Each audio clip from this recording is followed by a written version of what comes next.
Welcome, my dear students. So I am back to you people with this short, neat physiology crash course from your NCRT book.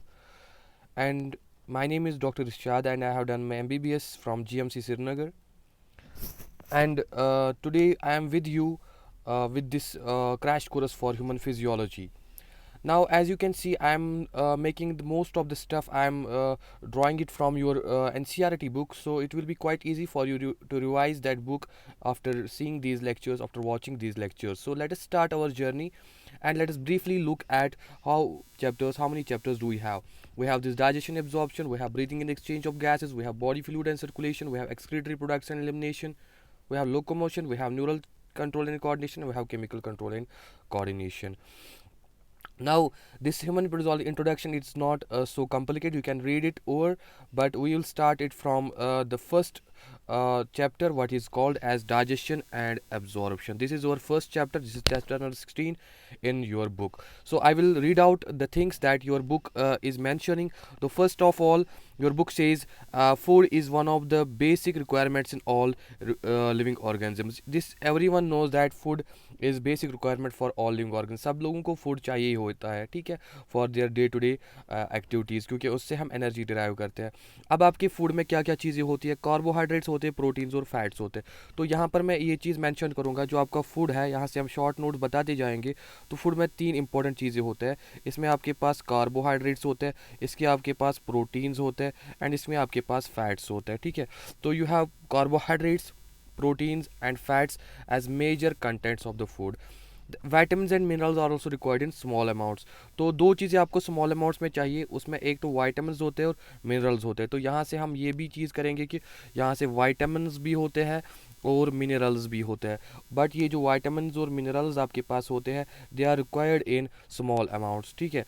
ये आपको small amounts में ज़रूरत होते हैं. बल्कि आपके ये जो कार्बोहाइड्रेट्स, प्रोटीन्स और फैट्स होते हैं, they are required in large amounts. ये आपको लार्ज अमाउंट्स में ज़रूरत पड़ता है, ठीक है. तो यहाँ पे आपको क्वेश्चन बनता है, which of the following contents of the food can be required in small amounts, and which of the following contents of the food can be required in large amounts. तो food provides energy food provides energy and organic materials for growth and repair of the tissues. ये तो आपको पता ही होगा. अब यहाँ पे बोल रहा है वाटर के बारे में. Water we take in play important role in metabolic processes and also prevents dehydration of the body. Biomolecules, macromolecules in food cannot be utilized by your body in their original form. They have to be broken down and converted into simpler substance in the digestive system. The process of conversion of complex food molecules into simple absorbable forms is called digestion and is carried by digestive system in by mechanical and biochemical methods. तो यहाँ से हमें क्या समझ में आया? यहाँ से हमें समझ में आया कि डाइजेशन क्या होती है. So we understood the function या डेफिनेशन ऑफ डाइजेशन. तो डाइजेशन क्या समझ में आया हमें? We understood that digestion is breakdown of large biomolecules या large biomacromolecules into simpler ones which can be absorbed, या simpler absorbable ones, तो into simpler ones which can be absorbed. Okay. So पहले paragraph में आपका ये छोटा सा note बन जाता है, आप साथ साथ ही इसको देख सकते हो. तो छोटा सा नोट आपका बन गया कि फूड जो आपका है उसमें दो तरह की चीज़ें होती है. एक कार्बोहाइड्रेट्स, प्रोटीन्स और फैट्स जो आपको लार्ज अमाउंट्स में ज़रूरत पड़ती है, एंड आपके वाइटामिन, मिनरल्स जो आपको स्मॉल अमाउंट्स में ज़रूरत पड़ते हैं. एंड डाइजेशन जो होता है ये ब्रेक डाउन होता है लार्जर मैक्रोमोलिक्यूल्स का into smaller simpler ones which can be easily absorbed. Okay. यहाँ पर अब हम डाइजेस्टिव सिस्टम में जाएंगे. तो आपका जो डाइजेस्टिव सिस्टम है इसमें दो चीज़ें होती है आपकी. एक तो एलिमेंट्री कैनाल होता है और उसके साथ कुछ एसोसिएटेड ग्लैंड्स होते हैं, ठीक है. तो डाइजेस्टिव सिस्टम जो है इसमें आपका एलिमेंट्री कैनाल आ जाता है और एसोसिएटेड ग्लैंड्स आ जाते हैं. तो यहाँ पे ये डायग्राम है एलिमेंट्री कैनाल की, आप देख सकते हो. सबसे पहले यहाँ पे आपका माउथ है. माउथ जो है, माउथ में बहुत सारी चीज़ें होती है. माउथ में लिप्स होते हैं आपके पास. अगर मैं माउथ की बात करूँ यहाँ साइड से, माउथ में सबसे पहले लिप्स होते हैं, फिर एक स्पेस होती है लिप्स और टीथ के बीच में, फिर टीथ होते हैं, फिर टीथ के बाद ये सब बड़ी कैविटी होती है जिसमें टंग होती है, ठीक है. तो that is cavity is called buccal cavity, ठीक है. तो यहाँ माउथ दिखाया गया है. तो माउथ के अंदर ये ओरल कैविटी दिखाई गई है, ठीक है। तो ओरल कैविटी के साथ ही पैरोटिड ग्लैंड्स और सब मैक्सिलरी और सबलिंगुअल ग्लैंड्स दिखाए गए हैं। उसके साथ ही फेरेंक्स दिखाया गया है, उसके पास इसोफेगस दिखाया गया है, देन ये स्टोमक दिखाया गया है, देन स्टोमक के बाद ये ड्यूडेनम दिखाया गया है, जुजिनम दिखाया गया है, जुजिनम के बाद इलियम दिखाया गया है। ये ड्यूडेनम, जुजिनम, इलियम, ये तीनों बनाते हैं आपका small intestine. Duodenum, jejunum, ileum, डीजीआई जो है आपका, ये आपका स्मॉल इंटेस्टाइन बना देते हैं। फिर आपका ये उसके बाद सीकम है। सीकम के बाद इन्होंने दिखाया है आपको ये असेंडिंग कोलन। असेंडिंग कोलन के बाद आपको ये ट्रांसवर्स कोलन है। ट्रांसवर्स कोलन के बाद आपको ये डिसेंडिंग कोलन है। डिसेंडिंग कोलन के बाद आपको ये सिग्मोइड कोलन है। सिग्मोइड कोलन के बाद आपको ये रेक्टम है और उसके बाद एनस है। ये सिग्मोइड कोलन तक आपका जो भी पार्ट आता है ये आपका लार्ज इंटेस्टाइन है, या ये रेक्टम एनल कैनाल तक बराबर आपको ऑलमोस्ट आपका लार्ज इंटेस्टाइन है। Anal is the anus is the terminal opening. यहाँ पर आप ये वर्मीफॉर्म अपेंडिक्स भी देख सकते हो आपके डाइजेस्टम के एसोसिएटेड। तो ग्रॉसली आप अपने डाइजेस्टम को यहाँ पे ऑब्जर्व कर पाते हो।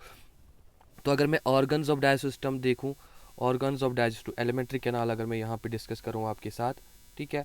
तो यहाँ पे ऑर्गन्स ऑफ एलिमेंट्री कैनाल में आपको सीरियली क्या क्या आता है। सीरियली अगर आपको पहले देखोगे माउथ आता है जैसे मैंने ऑब्जर्व किया, उसके बाद आपको ईसोफेगस आता है, उसके बाद आपको स्टोमक आता है, उसके बाद आपको स्मॉल इंटेस्टाइन आता है, और स्मॉल इंटेस्टाइन में ही आपके ये तीन पार्ट्स है, duodenum, jejunum and ileum. Duodenum, jejunum and ileum. उसके बाद आपको लार्ज इंटेस्टाइन आता है, लार्ज इंटेस्टाइन आता है, एंड लार्ज इंटेस्टाइन के बाद आपको एनल कैनाल आ जाता है या एनस आ जाता है।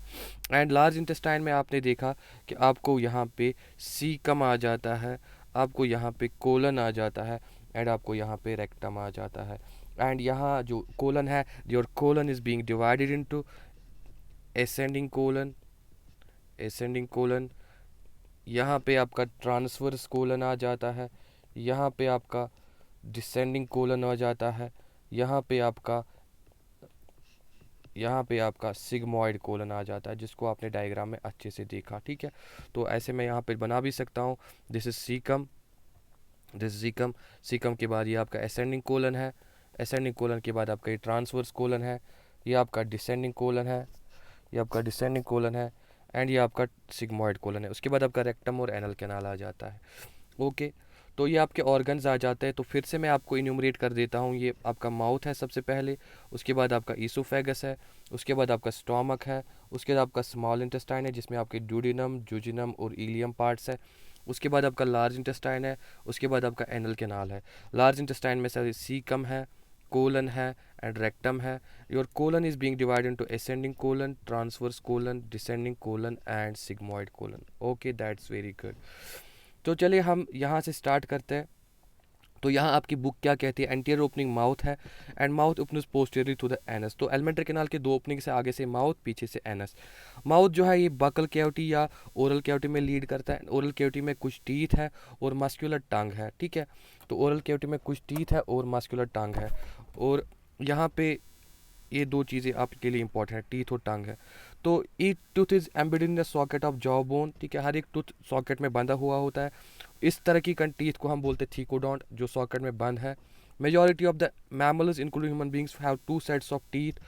एक तो पहले टेम्परेरी टीथ या मिल्क टीथ आते हैं, जिसको आप जो गिरते भी है, जिनको हम डेसिडियस बोलते हैं इसी वजह से, और फिर उसके बाद एक set of permanent adult teeth आ जाता है। ऐसी प्रॉपर्टी जब दो बार टीथ आते हैं इसको बोलते हैं डाइफायोडोंट, ठीक है। एंड हम एक एडल्ट ह्यूमन बीइंग में हम देखते हैं आपके पास 32 प्राइमरी टीथ होते हैं, परमानेंट टीथ होता है, ठीक है। और ये परमानेंट टीथ जो है इनके डिफरेंट टाइप्स होते हैं। आपके पास इंसिजर्स आगे वाले, कैनाइन्स, प्रीमोलर्स और लास्ट पे आपके पास मोलर्स होते हैं। अगर हम each hop of upper and lower जा में देखेंगे, ठीक है, incisors, canines, premolars, molars represent किए आपको 2 1 2 3 यानी 2 इंसिजर्स, 1 कैनाइन, 2 प्रीमोलर्स और 3 मोलर्स मिलेंगे। वैसे ही लोअर जाके की एक हाफ में आपको इतना मिलेगा। एंड ये जो 2 1 2 3 डिवाइड बाई 2 1 2 3 इंटू 2 है, ये आपकी डेंटल फार्मूला बन जाएगी। और ये 2 1 2 3 क्या दिखाता है, एक हाफ ऑफ एक जा में आपको 2 इंसिजर्स, 1 एनाइन, 2 प्रीमोलर्स और 3 मोलर्स होता है, ठीक है। टूथ जो है इसके ऊपर ये वाइट हार्ड चिविंग सरफेस जो होती है ये बनी होती है इस सबस्टेंस की, जिसको आप एनामल बोलते हो। ये इनामल सबसे हार्डेस्ट सबस्टेंस है, ठीक है। एंड ये फूड को च्यू करने में यानी उसकी मास्टिकेशन में आपको हेल्प कर देता है।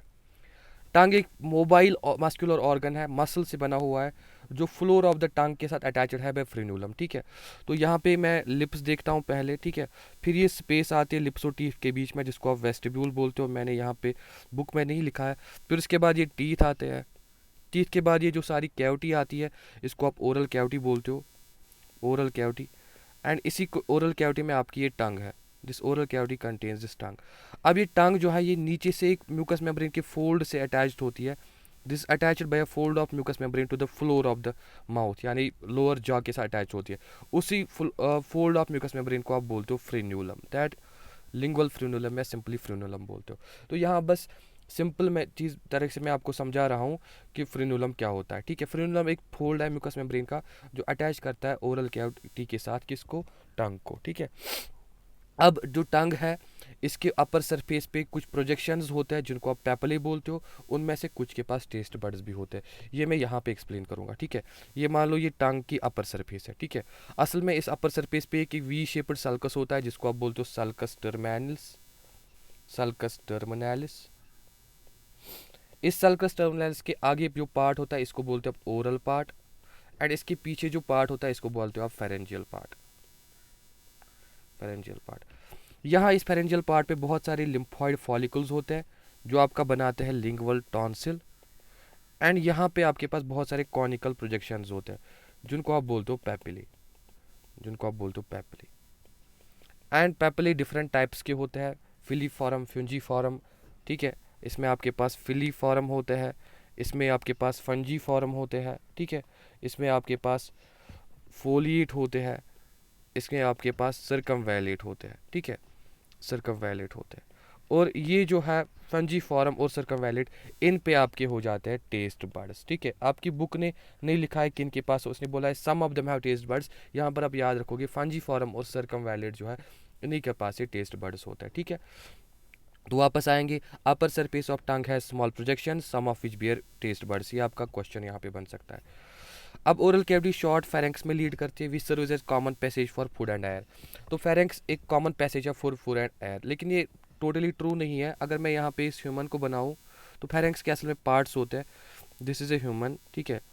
तो यहाँ पे एक्चुअली फेरेंक्स है क्या, pharynx is the part behind this mouth, ये माउथ है, माउथ के बीच जो पार्ट है फ्रॉम स्कल टू ईसोफेगस, यहाँ पे फूड पाइप है। तो ईसोफेगस से लेकर यहाँ तक जो ये स्पेस होती है इसी को आप फेरेंक्स बोलते हो। इस स्पेस के आप डिवाइड कर सकते हो, इस स्पेस को आप डिवाइड कर सकते हो कुछ पार्ट्स में। ये जो पार्ट है इसका, इसको बोलते हो आप नेजोफेरेंक्स, जो नेजल कैविटी के पीछे है।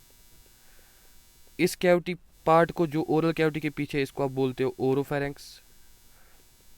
एंड यहाँ एक पार्ट होता है जो लैरेंक्स के पीछे, यहाँ आपके पास लैरेंक्स होता है, दिस इज योर लैरेंक्स। और ये जो पार्ट लैरेंक्स के पीछे होता है, ठीक है, इसको आप बोलते हो लैरेंजोफेरेंक्स, लैरेंजोफेरेंक्स, ठीक है। तो आपके पास फेरेंक्स के पार्ट्स है, ठीक है, you have parts of the pharynx. कौन कौन सा पार्ट है, कौन कौन सा पार्ट है आपके पास, सबसे पहले नेजोफेरेंक्स है, नेजोफेरेंक्स है आपके पास, उसके बाद ओरोफेरेंक्स है आपके पास, उसके बाद लैरेंजोफेरेंक्स है। इनमें से बस लैरेंजोफेरेंक्स और ओरोफेरेंक्स जो है ये एक्ट करते हैं common passage for food and air, food and air, ठीक है।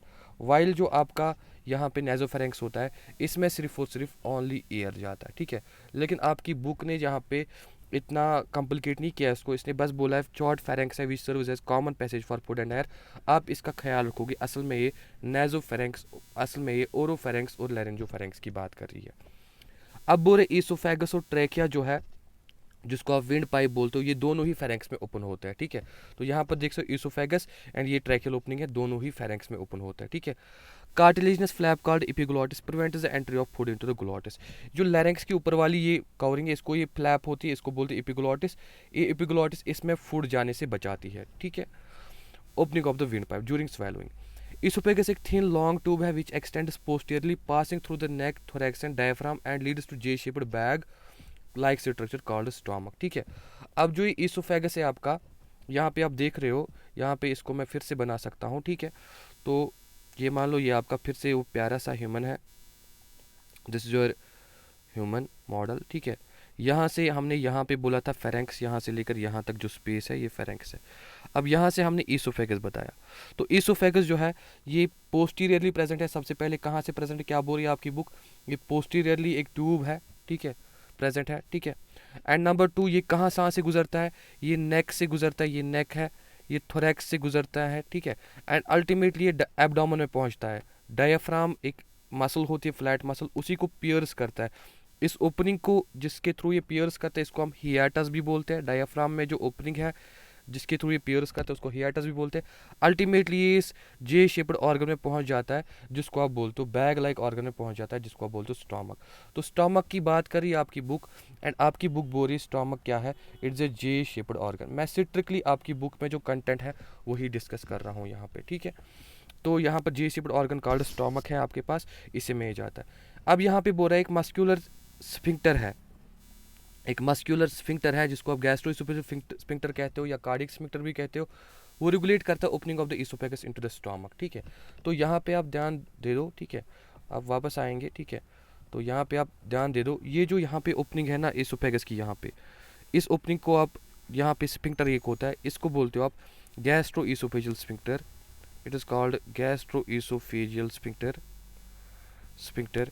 या आपकी बुक में नहीं लिखा है, इसका दूसरा नाम भी है कार्डियक स्फिंक्टर।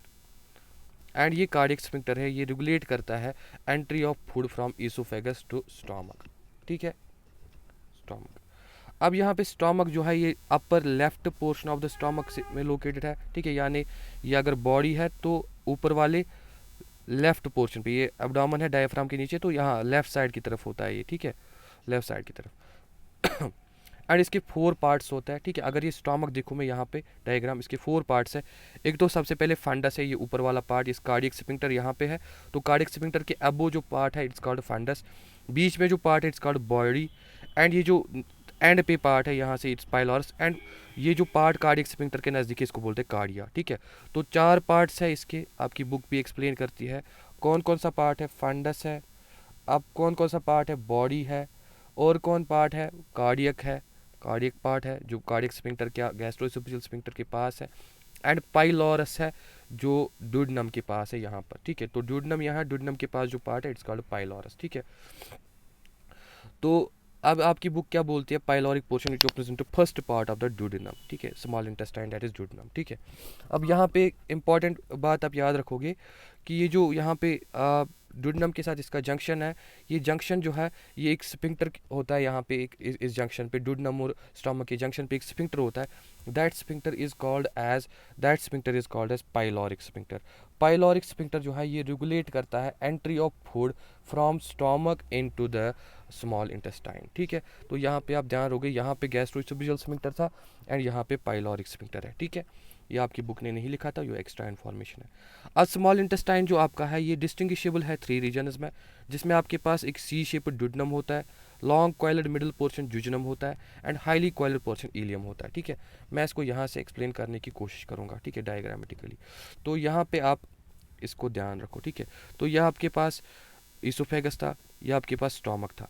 तो पहला पार्ट जो यहाँ पे सी शेप्ड जो बना रहा हूँ मैं, ये आपका ड्यूडेनम है। So this is your duodenum, C shaped part of small intestine, ठीक है। उसके बाद आपके पास जो कॉइल्ड पार्ट है, कॉइल्ड पार्ट है, ठीक है, it is called as jejunum, jejunum. फिर उसके बाद जो आपका बहुत ही हाईली कॉइल्ड पार्ट है ये, इसको बोलते हो आप ileum, this is called as ileum, ठीक है। तो स्मॉल इंटेस्टाइन के आपके पास 3 पार्ट्स है, duodenum, jejunum, ileum. Duodenum C shaped है, as according to your book it is C shaped, ठीक है। तो ये थोड़ा सा कॉइल्ड है जुजिनम, बट ये जो है इलियम ये हाईली कॉइल्ड है। आप याद रख सकते हो ये ड्यूडेनम जो है ये ऑलमोस्ट 25 सेंटीमीटर्स होता है, जुजिनम ऑलमोस्ट 2.5 मीटर्स होता है, एंड इलियम ऑलमोस्ट 3.5 मीटर्स होता है। वैसे आपकी बुक मेंशन नहीं करती है बट आप ये याद रख सकते हो, ठीक है। तो यहाँ पे मैंने ये आपको बताया हाईली कॉइल्ड इलियम। तो आपको यहाँ पे क्वेश्चन आ सकता है which of the following is most coiled part of the small intestine, आपका आंसर रहेगा ileum, your answer will be ileum, ठीक है। तो वो पॉइंट भी यहाँ आपकी बुक ने लिखा है, the opening of stomach into the duodenum is guarded by pyloric sphincter, so it is very simple, ठीक है। अब यहाँ पे आप ध्यान रखोगे, ठीक है। यहाँ पे मैं कुछ एक्स्ट्रा पॉइंट्स बोलूँगा, ठीक है। जो ये स्मॉल इंटेस्टाइन है, इसका जो म्यूकोसा होता है, स्मॉल इंटेस्टाइन का जो अंदर का म्यूकोसा है, ऐसे अगर मैं स्मॉल इंटेस्टाइन का क्रॉस सेक्शन ले लूँ तो स्मॉल इंटेस्टाइन के म्यूकोसा में ऐसे ही फिंगर लाइक प्रोजेक्शंस होते हैं अंदर की तरफ, ठीक है। ये क्रॉस सेक्शन, ये फिंगर लाइक प्रोजेक्शंस जो है, इनको हम बोलते हैं विलाई, विलाई। फिर विलाई के सब प्रोजेक्शंस होते हैं ऐसे, उनको हम बोलते हैं माइक्रो विलाई, ठीक है। तो याद रखना आप, स्मॉल इंटेस्टाइन में अंदर विलाई और माइक्रो विलाई होता है, ठीक है। प्लस जुजिनम जो है, जुजिनम पार्ट जो है, यहाँ पे आपको कुछ सर्कुलर फोल्ड्स देखने को मिलते हैं, सर्कुलर फोल्ड्स, ठीक है, circular folds of mucous membrane, ठीक है। उन circular folds of mucous membrane को आप बोलते हो, they are called as valves of Kerckring, they are called as valves of Kerckring, they are called as valves of Kerckring, और they are called valves of Kerckring और plicae सर्कुलरिस, पिलिके सर्कुलरिस, ठीक है। यहाँ ये आपको जुजनम में स्पेशली देखने को मिलते हैं, ठीक है। तो ये आप एक्स्ट्रा याद रखना कि पहले तो स्मॉल इंटेस्टाइन में हर जगह फिंगर लाइक प्रोजेक्शंस होते हैं जिनको आप बोलते हो विलाई, एंड उसके अलावा आपको जो जुडिनम है, जुजनम है, ये आपको सर्कुलर फोल्ड्स में आपको इसमें दिखाई देखने को मिलते हैं, इस circular folds of mucous membrane, जिनको आप वेल्व्स ऑफ कर्करिंग और प्लिके सर्कुलरिस कहते हो, ठीक है। So you find valves of Kerckring और plicae circulares in the jejunum, ठीक है, and villi and microvilli throughout the small intestine. So यहाँ पे ये कुछ डिस्कशन था जो हमारा चला। अब यहाँ पे क्या आपकी बुक बोलती है, ileum opens into large intestine, और लार्ज इंटेस्टाइन में सीकम, कोलन और रेक्टम 3 पार्ट्स होते हैं। सीकम ब्लाइंड सैक है जो कुछ सिम्बायोटिक ऑर्गेनिजम्स को होस्ट करता है, उससे एक फिंगर लाइक प्रोजेक्शन निकलती है जिसको आप वर्मीफॉर्म एपेंडिक्स बोलते हो, जो एक वेस्टिजियल ऑर्गन है। सीकम खुद कोलन में ओपन होता है, कोलन डिवाइड होता है असेंडिंग, ट्रांसवर्स, डिसेंडिंग और सिग्मॉइड में। अल्टीमेटली डिसेंडिंग पार्ट रेक्टम से ओपन होता है थ्रू द एनस। ये सब हम डिस्कस कर चुके हैं, ठीक है। यहाँ से अब क्या होगा, ये बताना क्या चाह रहा है, ये स्मॉल इंटेस्टाइन इलियम जो है, ये अब यहाँ ओपन होगा लार्ज इंटेस्टाइन में, जिसमें सबसे पहला पार्ट है सीकम, एंड बोला है सीकम से ये वर्म लाइक आउटग्रोथ भी अराइज होती है जिसको आप बोलते हो अपेंडिक्स, ठीक है, अपेंडिक्स वर्मिफॉर्मेटिक्स जो वेस्टिजियल ऑर्गन है। एंड ये आपको बोल रहा है यहाँ से फिर आपको ये कोलन स्टार्ट होता है, ठीक है। तो ये आपका असेंडिंग कोलन है, ठीक है, ये आपका ट्रांसवर्स कोलन है, ये आपका डिसेंडिंग कोलन है, ये आपका सिग्मॉइड कोलन है, एंड ये आपका रेक्टम है फिर, और ये आपका एनस है फिर, ठीक है। ये एनस है, ये रेक्टम है स्ट्रेट पार्ट, ये आपका सिग्मॉइड कोलन है, ठीक है। यहाँ पे आपका सिग्मॉइड कोलन है, ये आपका रेक्टम था, ये आपका एनल कैनाल है, और उससे पहले ये डिसेंडिंग कोलन है, ये ट्रांसवर्स कोलन है, ये असेंडिंग कोलन है, ये सीकम था, सीकम में सिम्बायोटिक बैक्टीरिया होते हैं, एंड उससे एक वर्म लाइक आउटग्रोथ अराइज होती है जिसको आप क्या बोलते हो, जिसको आप वर्मीफॉर्म अपेंडिक्स भी बोलते हो। So that was all that you saw right there, ठीक है। तो हम ज़रा इसको फिर से भी देख सकते हैं अलग से, अगर आपको समझ नहीं आया होगा मैं आपको अलग से भी दिखाऊंगा। ये स्मॉल इंटेस्टाइन है फॉर एग्जांपल, तो यहाँ से सीकम निकल रहा है, सीकम जो है यहाँ से एक असेंडिंग कोलन आ रहा है ऊपर की तरफ, यहाँ से ट्रांसवर्स कोलन आ रहा है फ्लैट ट्रांसवर्स, फिर डिसेंडिंग कोलन आ रहा है, फिर उसके बाद सिग्मॉइड कोलन आ रहा है, फिर उसके बाद रेक्टम आ रहा है, और इसके बाद लास्ट पे एनस है, ठीक है। तो ये सीकम है जहाँ से ये वर्मीफॉर्म अपेंडिक्स भी निकल रहा है, ठीक है। तो याद रखना आप, ये आपका असेंडिंग कोलन है, ये आपका ट्रांसवर्स कोलन है, ये आपका डिसेंडिंग कोलन है, ये आपका सिग्मॉइड कोलन है, ये आपका रेक्टम है, एंड ये आपका एनल कैनाल है, ठीक है। अब इम्पोर्टेंट चीज़ है यहाँ पे, देखो जो wall of the alimentary canal है, that has from oesophagus to rectum, अगर आप इसको देखोगे इट हैज़ 4 लेयर्स, ठीक, जिसमें आपका सिरोसा आ जाता है, जिसमें आपका मस्कुलैरिस आ जाता है, जिसमें आपका सब म्यूकोस आता है, एंड जिसमें आपका म्यूकोस आ जाता है। देखो ये मैंने क्रॉस सेक्शन लिया है एलिमेंट्री कैनाल का, ठीक है, एंड इस क्रॉस सेक्शन में आप देख रहे हो सबसे बाहर वाला लेयर सिरोसा है, ठीक है। उसके बाद आप देख रहे हो कि उसके अंदर वाला लेयर मस्कुलैरिस है, फिर उसके अंदर म्यूकोसा, एंड सबसे अंदर म्यूकोसा, एंड फिर ये लूमिन यानी स्पेस आ जाती है इस डाइजेस्टिव ट्रैक्ट की, ठीक है। तो यहाँ पे आप ये चीज़ ऑब्जर्व करते हो, ठीक है। तो यहाँ सिरोसा तो क्यों लिख सकते हैं हम, it is outer most layer, and lumen mucosa को लिख सकते हैं it is inner most layer, ठीक है। सिरोसा किसका बना होता है, ये सिंपल स्क्वैमस इपिथेलियम होता है, ये सिंपल स्क्वैमस इपिथेलियम होता है, ये इपिथेलियम का बना होता है, सिंपल स्क्वैमस इपिथेलियम का बना होता है, ठीक है। Except this except what we call as this oesophagus, जहाँ पर ये कनेक्टिव टिश्यू का बना होता है, जहाँ पर इसको हम एडवेंशिया बोलते हैं, वरना ये सारा जगहों पे सिंपल स्क्वैमस एपिथेलियम का बना होता है। मस्कुलरिस में आप देखते हो कि इसमें इनर जो लेयर होता है, ठीक है, वो लॉन्गिट्यूडनल सर्कुलर होता है, और आउटर लेयर जो होता है वो लॉन्गिट्यूडनल फाइबर्स का होता है। ये एलिमेंट्री कैनाल है। अगर मसल फाइबर्स ऐसे अरेंज्ड है अलोंग द लेंथ, इसको बोलते हैं लॉन्गिट्यूडनल लेयर। एंड अगर आप वो ऐसे सर्कमफ्रेंस के अकॉर्डिंग अरेंज्ड है तो उसको बोलते हैं सर्कमफेरेंशियल लेयर, ठीक है। तो इनर सर्कुलर होता है एंड आउटर लॉन्गिट्यूडनल होता है। सब म्यूकोसा एरियोलर कनेक्टिव टिश्यू होता है, इट्स एरियोलर कनेक्टिव टिश्यू, ठीक है। और इसमें आपको क्या मिलते हैं, इसमें आपको ब्लड वेसल्स मिलते हैं, इसमें आपको ब्लड वेसल्स मिलते हैं, इसमें आपको लिम्फेटिक्स मिलते हैं, लिम्फेटिक वेसल्स मिलते हैं, इसमें आपको नर्व्स मिलते हैं, ठीक है, नर्व्स मिलते हैं। एंड म्यूकोसा तो पता ही है, it is inner most layer. And इसके एक्चुअली 3 सब लेयर्स होते हैं, देयर आर 3 सब लेयर्स, ठीक है, जिसमें आपको पास बाहर से आता है मस्कुलरिस म्यूकोसा, मस्कुलरिस म्यूकोसा, जिसमें आपको लैमिना प्रोप्रिया आता है, ये बुक में नहीं लिखा है, और इप्थीलियम आता है। आपको यहाँ पे बस ध्यान देना है, जो इप्थीलियम होता है म्यूकोसा का, ये मेनली बना है सिंपल कॉलमनर टाइप, ये सिंपल कॉलमनर टाइप होता है, जो आपको क्वेश्चन पूछा जा सकता है टिश्यूज़ में। लेकिन एक्सेप्शन है माउथ और एनस, वहाँ माउथ और एनस में स्ट्रैटिफाइड इप्थीलियम होता है, there you have stratified epithelium, ठीक है, वहाँ मल्टीलेयर्ड इप्थीलियम होता है, stratified squamous non keratinized actually. तो ये चीज़ आपको ध्यान देना है, बाकी सारा इजी है। तो ये क्रॉस सेक्शन था सिरोसा, मस्कुलरिस, सब म्यूकोसा एंड म्यूकोसा।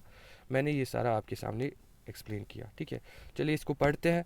तो serosa is outer most layer is made up of thin mesothelium यानी epithelium of the visceral organs with some connective tissue.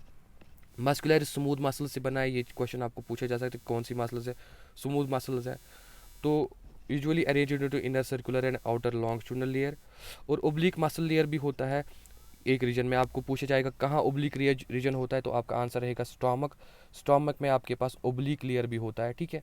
उसके बाद सब mucosal tissue is formed of loose connective tissue, जो मैंने अभी बोला areolar connective tissue, containing nerves, blood and lymphatic vessels, discuss किया है। डूडम में ग्लैंड्स भी प्रेजेंट होते हैं सब म्यूकोसा में, और आप याद रखोगे कौन से ग्लैंड्स, आप याद रखोगे ब्रूनर्स ग्लैंड्स। डूडम में कुछ स्पेशल ग्लैंड्स होते हैं इस सब म्यूकोसा में, एंड उन ग्लैंड्स को हम क्या बोलते हैं, they are called as Brunner's glands, ठीक है। इनर मोस्ट जो है दैट इज म्यूकोसा। अब म्यूकोसा कुछ मॉडिफिकेशंस दिखाता है, लाइक जो स्टमक है वहाँ म्यूकोसा के कुछ फोल्ड्स बनते हैं जिनको आप रूगे बोलते हो। और में पढ़ा चुका हूँ, स्मॉल इंटेस्टाइन में फिंगर लाइक प्रोजेक्शंस बनते हैं जिनको आप विलाई बोलते हो, ठीक है। विलाई के ऊपर फिर माइक्रोविलाई भी होता है, आपने ये भी पढ़ा, ठीक है। और मैंने आपको बोला कि माइक्रोविलाई जो है ये ब्रश बॉर्डर अपीयरेंस देते हैं, ठीक है, ठीक है। अब इनसे क्या होता है, इन मॉडिफिकेशन से सिंपली एक चीज़ होता है, सरफेस एरिया एनॉर्मसली इंक्रीज होता है। तो विलाई माइक्रोविलाई का क्या सिग्निफिकेंस है, ये इंक्रीज करते हैं सरफेस एरिया, ये चीज़ आप ध्यान में रखोगे, ठीक है। तो अब ये यहाँ पर विलस, एक विलस का स्ट्रक्चर बनाया गया है। तो विलस में आप देखोगे, एक विलस में क्या होता है, ये विलस है पूरा का पूरा, ये डायग्राम आपको आ सकती है। विलस में एक साइड से एक आर्टरी होती है या आर्टेरियोल होती है, ठीक है, ये रेड कलर की। दूसरे साइड से ये वेन्यूल होती है या वेन होती है, ठीक है, वेन या वेन्यूल होती है, छोटी वेन, वेन्यूल। तो ये आर्टेरियोल है, आर्टेरियोल, ठीक है। और बीच में एक सेंट्रल लिम्फेटिक वेसल होती है जिसको आप लैक्टियल बोलते हो, ठीक है। तो विलस का स्ट्रक्चर याद रखना है, विलस में एक साइड से आर्टरी होती है, एक साइड से वेन्यूल होता है, बीच में लिम्फेटिक वेसल होती है जिसको आप बोलते हो क्या, जिसको आप बोलते हो सेंट्रल लिम्फेटिक वेसल और लैक्टियल। और विलाई के बीच में जो ये स्पेसेस होते हैं, these are called as crypts of Lieberkuhn, ठीक है। जो स्पेसेस बिटवीन द विलाई होते हैं या डिप्रेशन बिटवीन द विलाई होते हैं उनको क्रिप्टस बोलते हैं या क्रिप्टस ऑफ लिबर कोहन बोलते हैं। तो यहाँ पे villi is supplied with network of capillaries and a large lymph vessel called lacteal, ये आपका क्वेश्चन बन सकता है। Mucus epithelium has goblet cells which secrete mucus that help in lubrication. Mucosa forms the glands in the stomach, gastric glands, and crypts in between the base of villi in the intestine, जिनको आप crypts of liber Kohn भी बोलते हो। All the 4 layers show modifications in different parts of the alimentary canal, ठीक है। जो यही villi वगैरह हमने बोले, यही सारी इनकी मॉडिफिकेशंस थी, ठीक है। और भी मॉडिफिकेशन होती है लाइक जो ग्लैंड्स। तो अब हम डाइजेस्टिव ग्लैंड्स की बात करेंगे। सबसे पहले आपके पास ग्लैंड्स जो है वो आपके पास सैलिवरी ग्लैंड्स आते हैं और लिवर आते हैं, पेनक्रियाज आते हैं। ये जो है सैलिवरी ग्लैंड्स, लिवर और पेनक्रियाज, ये पेरिफेरल ग्लैंड्स है, यानी ये डाइजेस्टिव सिस्टम से बाहर है। इसके अलावा कुछ इंट्रिंसिक ग्लैंड्स भी है like gastric glands, intestinal glands, ठीक है। वो वॉल के अंदर ही है, वो मॉडिफिकेशन ऑफ द म्यूकोसा है। सलाइवा प्रोड्यूस होता है सैलिवरी ग्लैंड से, 3 पेयर्स ऑफ सैलिवरी ग्लैंड्स होते हैं आपके पास, पैरोटिड्स होते हैं, सब मैक्सिलरी होते हैं और सबलिंगुअल्स होता है, ठीक है। आपने इन सब ग्लैंड्स को देख लिया था, अगर आपको ये डायग्राम याद होगी, यहाँ पे सब मैक्सिलरी ग्लैंड है ये, और सबलिंगुअल ग्लैंड्स नीचे होते हैं, और पैरोटिड ग्लैंड यहाँ कान के पास है, ठीक है। तो यही एक्सप्लेन कर रहा है कि पैरोटिड ग्लैंड्स, सब मैक्सिलरी ग्लैंड्स और सबलिंगुअल ग्लैंड्स होते हैं। तो 3 सैलिवरी ग्लैंड्स होते हैं, आप ये ध्यान दे सकते हो, देयर आर 3 सैलिवरी ग्लैंड्स, ठीक है। There is a parotid gland, there is a submaxillary और सब मैंडिबुलर ग्लैंड, ठीक है, and there is a sublingual gland, ठीक है। ये भी आपके 2 होते हैं, ये भी आपके 2 होते हैं, ये आपका 1 होता है, ठीक है। ये चीज़ आप याद रखना, सबलिंगुअल ग्लैंड। और ये पैरोटिड जो आपका है, ये लार्जेस्ट ग्लैंड होता है, ये आपका स्मॉलेस्ट ग्लैंड होता है, ठीक है। लेकिन आप याद रखना, ये आपका मैक्सिमम 70% सलाइवा प्रोड्यूस करते हैं, सलाइवा 70%, लेकिन ये आपका ओनली 25% और ये 5%। ये कुछ चीज़ें हैं जो आपको बुक में नहीं लिखी है, लेकिन आप याद रख सकते हो, जैसे मैं आपको एक्सप्लेन कर रहा हूँ, ठीक है। अब इंपॉर्टेंट चीज़ है, पैरोटिड का एक डक्ट है, वो आप याद रख सकते हो, इसका एक डक्ट होता है, दैट्स कॉल्ड स्टेनसन्स डक्ट। इसका एक डक्ट होता है जिसको आप बोलते हो वार्टन्स डक्ट। ये आपको प्रीवियस ईयर क्वेश्चन है, लेकिन अब बुक में नहीं लिखे हैं। एंड इसका डक्ट होता है जिसको आप बोलते हो डक्ट ऑफ रिवेनस या रिवेनस डक्ट, ठीक है। तो ये आप याद रख सकते हो, इनके डक्ट्स हैं, ठीक है। बस यहाँ पे और ज़्यादा कुछ इन्फॉर्मेशन नहीं लिखी है। तो बोलते हैं this gland situated outside the buccal cavity secret salivary juice into buccal cavity. अब यहाँ लिवर के बारे में एक्सप्लेन्ड है। लिवर जो है, it is largest gland of the body, weighing 1.2 to 1.5 kg in an adult human. ये आप याद रख सकते हो ये क्वेश्चन। ये एब्डोमिनल कैविटी है, ऑब्वियसली आपको पता है, अगर ये ह्यूमन है, अगर ये यहाँ पे इस डायग्राम पे जाएंगे हम वापस से, यहाँ पे आपका ये एब्डोमिनल कैविटी में लोकेटेड है लिवर, ठीक है। इसके साथ ही गॉल ब्लैडर भी होता है जहाँ बाइल स्टोर रहता है, ठीक है। तो यहाँ पे हमने क्या बोला, इट इज़ लार्जेस्ट ग्लैंड, ठीक है। और abdominal cavity just below diaphragm, और इसके 2 लोब्स होते हैं, ऐसे ही आपका लिवर है तो इसके 2 लोब्स है, ये राइट लोब है, ठीक है, ये लेफ्ट लोब है, ये राइट लोब है, ठीक है। ये लार्जर होता है, ये ऑलमोस्ट 5/6 बनाता है, ये ओनली 1/6 बनाता है, ठीक है, बहुत ही छोटा होता है। और इसके अंदर अगर आप देखोगे ऐसे हेक्सागोनल स्ट्रक्चर्स होते हैं जिनको आप बोलते हो हिपैटिक लोब्यूल्स, ठीक है। वो इसका स्ट्रक्चरल एंड फंक्शनल यूनिट होता है, ठीक है। तो अंदर स्ट्रक्चरल एंड फंक्शनल यूनिट जो है वो हिपैटिक लोब्यूल्स है, ठीक है। एंड हिपैटिक लोब्यूल्स में सेल्स जो होते हैं, हिपैटिक सेल्स जो होते हैं, हिपैटोसाइट्स जो होते हैं, वो in the form of cords arrange होते हैं, like this, in the form of cords, ऐसे चेन्स की फॉर्म में अरेंज होते हैं, ठीक है। ऐसे अगर मैं एक लंबा बड़ा सा यहाँ पे हिपैटिक लोब्यूल बना दूँ, ठीक है, ये बड़ा हिपैटिक लोब्यूल बना दूँ मैं, तो यहाँ पे हिपैटोसाइट्स जो आपको in the form of chains दिखाई देंगी, like this, in the form of chains, ऐसे in the form of chains आपको हिपैटोसाइट्स दिखाई देगी, ठीक है। In the form of chains आपको ये दिखाई देंगी, ठीक है। In the form of chains आपको हिपैटोसाइट्स दिखाई देंगी, ठीक है, in the form of chains. और बीच में एक सेंट्रल वेन होती है जो आपको यहाँ पे डिस्कस करने की ज़रूरत नहीं है, it is a central vein, central vein होती है, ठीक है। और साइड्स में फिर पोर्टल ट्रायड्स भी होते हैं, यहाँ पे पोर्टल ट्रायड्स होते हैं, ठीक है। लेकिन ये सब कुछ डिस्कस करने की ज़रूरत नहीं है। अब बस याद रखो हिपैटिक लोब्यूल है, उसमें हिपैटिक सेल्स जो है ये कॉर्ड्स की फॉर्म में ये अरेंज है। और हर एक लोब्यूल जो है उसकी एक कवरिंग होती है, कनेक्टिव टिश्यू कवरिंग होती है। इस कवरिंग को हम बोलते हैं, इस कवरिंग को हम बोलते हैं ग्लिसनस कैप्सूल। तो हर एक लोब्यूल को कवरिंग है, इस कवरिंग का नाम आप याद रखोगे, this covering is called as Glisson's capsule, this covering is called as Glisson's capsule. ये इंपॉर्टेंट चीज़ आप याद रखोगे। अब जो बाइल सिक्रेट होता है हिपैटिक सेल से, that passes through hepatic ducts and is stored and concentrated in thin muscular sac called gall bladder. ये आपसे पूछा जा सकता है बाइल कहाँ स्टोर रहता है। बाइल स्टोर रहता है एक बाइल इस ऑर्गन में जिसको आप गॉल ब्लैडर बोलते हो। यहाँ पर ये गॉल ब्लैडर होता है इसके नीचे, ठीक है, यहाँ पर ये गॉल ब्लैडर होता है। यहाँ से आपका राइट हिपैटिक डक्ट आता है, यहाँ लेफ्ट हिपैटिक डक्ट आता है, एंड ये दोनों ऐसे बाइल लाते हैं एंड ये गॉल ब्लैडर में ले जाते हैं, ठीक है। आया समझ? तो गॉल ब्लैडर में बाइल स्टोर रहता है। ये डायग्राम की तरफ आप याद डायग्राम की तरफ नज़र रखो। तो ये लिवर के 2 डक्ट्स आते हैं, ठीक है। यहाँ पे मैं इसको कंप्लीट करूँगा। तो ये राइट हिपैटिक डक्ट है, लेफ्ट हिपैटिक डक्ट है। तो this are ducts from liver, जिसमें आपको राइट हिपैटिक डक्ट आएगा और लेफ्ट हिपैटिक डक्ट आएगा। मैं इसी डायग्राम पे ज़्यादा फोकस करूँगा। यहाँ पे आपका गॉल ब्लैडर जहाँ बाइल स्टोर रहता है, एंड इससे जो डक्ट आता है जिस उसको आप बोलते हो cystic duct, that is called as cystic duct. ये दोनों जब यूनाइट होते हैं ये बनाते हैं जो so called common bile duct. यहाँ से दो डक्ट जो लिवर से आए हैं वो कॉमन हेपेटिक डक्ट बनाते हैं CHD। फिर ये common hepatic duct cystic duct के साथ मिलके कॉमन बाइल डक्ट बनाता है CBD। यहाँ मेन पेनक्रियाटिक डक्ट आता है जिसको आप डक्ट ऑफ विरसंग भी बोलते हो।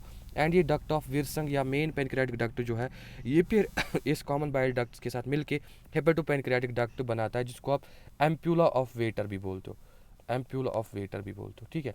फिर ये second part of the duodenum में ओपन होता है। किस पार्ट में? Second part. देखो मैंने इस डायग्राम को पूरी तरीके से कंप्लीट किया है, इसको इन्फॉर्मेशन से भर दिया है। अब आपका काम है इसको संभालना। तो यहाँ पे लिवर के दो लोब से राइट हेपेटिक डक्ट और लेफ्ट हेपेटिक डक्ट आता है। यहाँ से ये मिल जाते हैं cystic duct of the gall bladder के साथ। ये गॉल ब्लैडर है आपका, ये पाउच लाइक स्ट्रक्चर। फिर ये राइट हेपेटिक डक्ट और लेफ्ट हेपेटिक डक्ट दोनों कॉमन हेपेटिक डक्ट बनाते हैं। कॉमन हेपेटिक डक्ट और cystic duct common bile duct बनाते हैं। कॉमन बाइल डक्ट फिर मेन पेनक्रियाटिक डक्ट के साथ यूनाइट करके हेपेटोपेनक्रियाटिक डक्ट या एम्प्यूला ऑफ वेटर बनाता है। एम्प्यूला ऑफ वेटर फिर ड्यूडेनम में ओपन होता है, सेकंड पार्ट ऑफ ड्यूडेनम में ओपन होता है। अगर मैं यहाँ पे रफ डायग्राम यूज़ करूँ फिर से आपको आना चाहिए, या अगर लिवर है तो यहाँ से राइट हेपेटिक डक्ट और लेफ्ट हेपेटिक डक्ट आते हैं, दोनों कॉमन हेपेटिक डक्ट बनाते हैं। यहाँ से गॉल ब्लैडर है, इसका सिस्टिक डक्ट आया, यहाँ से इनका बन गया हेपेटोपेन this common bile duct. Common bile duct pancreas main pancreatic duct के साथ यूनाइट करके हेपेटोपेनक्रियाटिक डक्ट बनाया जो फिर ड्यूडेनम के सेकंड पार्ट में ओपन हुआ। सो this is left hepatic duct, this is right hepatic duct, this is common hepatic duct, this is cystic duct, this is common bile duct, this is main pancreatic duct, this is hepatopancreatic duct, this is duodenum। ठीक है, यहाँ पे आप ध्यान दोगे दो sphincters आप देखते हो इस सर्कुलेशन में, बाइल के सर्कुलेशन में। एक तो यहाँ पे देखते हो कॉमन बाइल डक्ट की एंडिंग पे जिसको आप बोलते हो स्फिंक्टर ऑफ बॉयडन, जिसको आप बोलते हो स्फिंक्टर ऑफ बॉयडन। एंड दूसरा यहाँ देखते हो एम्प्यूला हेपेटोपेनक्रियाटिक डक्ट के पास जिसको आप बोलते हो स्फिंक्टर ऑफ ऑडाई, स्फिंक्टर ऑफ ऑडाई। ये रेगुलेट करते हैं बाइल का फ्लो या हेपेटोपेनक्रियाटिक फ्लो, ठीक है। तो यहाँ पे आपको यही लिखा होगा, ठीक है। तो लिखा है कि जो डक्ट है from the cystic duct along with the hepatic duct forms the common bile duct. Common bile duct जो है पेनक्रियाटिक डक्ट और कॉमन बाइल डक्ट यूनाइट होते हैं एंड ये बनाते हैं सो कॉल्ड आपका हेपेटोपेनक्रियाटिक डक्ट और ओपन होते हैं ड्यूडेनम में, ठीक है, कॉमन हेपेटोपेनक्रियाटिक डक्ट जिसके पास स्फिंक्टर ऑफ ऑडाई होता है, ठीक है। अब यहाँ पेनक्रियाज की बात होती है, पेनक्रियाज यहाँ है, ये लीफ शेप्ड ग्लैंड है और हिटेरोक्राइन होता है, कंपाउंड ग्लैंड होता है, यानी इसके एक्सोक्राइन एंडोक्राइन पोर्शन भी है और ड्यूडेनम के सी में फंसा होता है, इसी में छुपा होता है। एंड इसका exocrine portion alkaline pancreatic juice बनाती है, अल्कलाइन है, ये आपको याद रखना, ये क्वेश्चन आ सकता है। एंडोक्राइन पोर्शन इंसुलिन प्रोड्यूस करता है और ग्लूकागॉन प्रोड्यूस करता है, और भी कुछ हार्मोन्स है, याद रखोगे। तो यहाँ पे हमारा ड्यूडेनम है, यहाँ पे आप ध्यान दोगे, ये अगर हमारा ड्यूडेनम है, सी शेप्ड ड्यूडेनम, इसी के सी में ये पेनक्रियाज प्रेजेंट होता है, leaf shaped gland.